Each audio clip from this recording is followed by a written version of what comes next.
Welcome, I am John Boss, and you're watching DV Real News TV. An extraordinary day of history unfolded today at the Vatican, as hundreds of thousands gathered to pay their final respects to Pope Francis. Inside St. Peter's Basilica, more than 200,000 mourners attended the funeral mass, a solemn and deeply moving service that marked the end of an era. Beyond the great columns of the basilica, another 50,000 filled St. Peter's Square, standing shoulder to shoulder under a clear Roman sky, to witness the service via giant screens and public broadcasts. The sheer magnitude of the turnout underscored the extraordinary impact Pope Francis had on millions around the world, not just within the Catholic Church, but across political, humanitarian, and interfaith communities. Among the tens of thousands gathered in St. Peter's Square were President Donald Trump and First Lady Melania Trump. They joined global dignitaries and citizens alike, paying their respects to a leader whose influence stretched far beyond the Catholic Church. Also present was Prince William, representing the British royal family, a powerful symbol of solidarity between faiths and nations. Standing alongside leaders from around the globe, Prince William's appearance reflected the deep diplomatic and spiritual ties that Pope Francis nurtured throughout his papacy. Ukrainian President Volodymyr Zelensky was also seen among the mourners, a poignant reminder of the Pope's consistent advocacy for peace, especially amid global conflicts that defined recent years. The gathering of world leaders and notable personalities highlighted not only Pope Francis's religious stature but also his extraordinary impact as a global statesman, a voice of conscience on issues of war, poverty, human rights, and climate change. In a scene rarely witnessed, political rivals and leaders from diverse ideological backgrounds stood shoulder to shoulder, united by a shared reverence for a man who championed dialogue over division and hope over despair. Security was visibly intense, with multi-layered checkpoints and an international coalition of law enforcement agencies collaborating to safeguard the event. Despite the heavy security presence, the mood remained one of solemn reflection and unity. Throughout the ceremony, glimpses of emotion were visible, a bowed head, a silent tear, as leaders and citizens alike participated in readings, hymns, and moments of silent prayer. Pope Francis, known for his humility, his outreach to the poor, and his insistence on mercy over judgment, left behind a legacy that resonated deeply across continents and cultures. Tributes from across the political spectrum have continued to pour in. President Trump released a statement calling the Pope a man of great faith and compassion, who served all humanity with wisdom and strength. Prince William, through Kensington Palace, issued a message noting the Pope's tireless efforts to promote unity, understanding, and peace. President Zelensky praised Francis's advocacy for justice and his prayers for the people of Ukraine during times of hardship. Their presence in Rome today was a powerful reminder that beyond the divisions of politics, nationality, and creed, Pope Francis's voice called all to a common humanity. As the funeral mass concluded and the final procession made its way through the sacred halls of St. Peter's Basilica, these leaders, along with everyday citizens, took part in one of history's most significant farewells. Pope Francis now rests in the hallowed crypts beneath the basilica, but the ideals he championed during his life continue to resonate across every corner of the globe.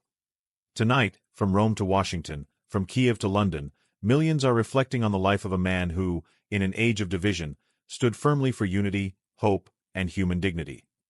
We will continue to bring you extended coverage of this historic day and reflections on Pope Francis's profound legacy, bringing you the latest on a tragic incident unfolding in Iran. Earlier today, a massive explosion devastated the Shahid Rajaee port in Bandar Abbas, Iran. This critical container facility, which handles approximately 80 million tons of goods annually, is a vital hub for the nation's trade and a cornerstone of its economy. The blast has claimed at least 8 lives and left over 700 people injured, with emergency services working tirelessly to provide aid and evacuate the wounded. Eyewitness accounts describe thick columns of black smoke billowing from the port, and the shockwave was reportedly felt kilometers away, shattering windows and causing structural damage. Authorities have launched an investigation into the cause of the explosion, with initial reports suggesting that it may have originated from containers storing hazardous materials. The port's operations have been suspended as rescue teams and firefighters continue their efforts to stabilize the situation. Located near the strategic Strait of Hormuz, the Shahid Rajaee port plays a crucial role in global trade routes, connecting Asia, Africa, and Europe. The disruption caused by this incident is expected to have significant ramifications, not only for Iran but also for international commerce. This tragedy comes at a time of heightened tensions in the region, with Iran engaged in critical negotiations over its nuclear program. The timing of the explosion has raised concerns, though officials have urged against speculation as investigations are ongoing. Our thoughts are with the victims and their families during this difficult time. We will continue to monitor the situation closely and bring you updates as they become available. Today, we begin with growing violence in Gaza, as hopes for a renewed ceasefire have been dealt a devastating blow. Israeli airstrikes targeted several locations across Gaza City today, killing at least 10 people when a residential home was struck in the heart of a densely populated neighborhood. The latest attacks come amid intense international efforts to restore a fragile ceasefire agreement between Israel and Hamas, efforts that now appear increasingly uncertain. Local health authorities in Gaza report that several other fatalities have occurred across different parts of the region, with many more critically injured. Hospitals, already overwhelmed from weeks of previous clashes, are struggling to manage the growing number of casualties. Eyewitness accounts from the scene describe a harrowing aftermath: destroyed homes, families frantically searching through debris, and entire neighborhoods blanketed in dust and smoke. Among the victims, officials say, were women and children.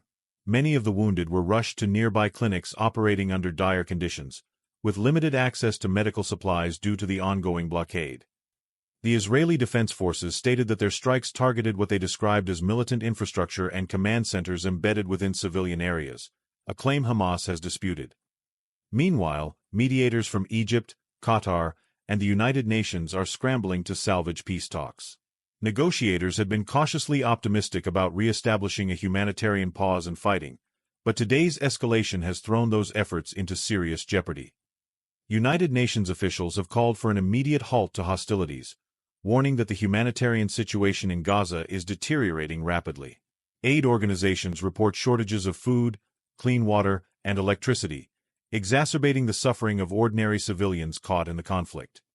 In a statement earlier today, the UN Secretary-General urged both sides to step back from the brink, emphasizing that renewed fighting would only deepen the tragedy for innocent families. In Washington, the U.S. State Department expressed grave concern over the resumption of violence and reiterated calls for a lasting truce. The European Union echoed similar sentiments, urging both Israel and Palestinian groups to commit to renewed dialogue rather than further bloodshed. As night falls over Gaza, tensions remain at a boiling point. Rocket fire was reported in southern Israel in response to today's strikes, though no casualties have been confirmed on the Israeli side. The cycle of retaliation threatens to spiral into a broader conflict unless both sides agree to de-escalate, a prospect that tonight appears increasingly remote. In Gaza City, funerals for today's victims were held quickly before sundown, following local traditions. The grief was palpable, with mourners carrying small, shrouded bodies through streets still littered with debris from the morning's attack. Many residents express a growing sense of despair, fearing that without immediate international intervention, a full-scale war could once again engulf the region. Humanitarian workers on the ground are calling for urgent aid corridors to be opened, warning that without them, the civilian death toll could rise even higher in the coming days. For now, I'm John Boss. Thank you for watching.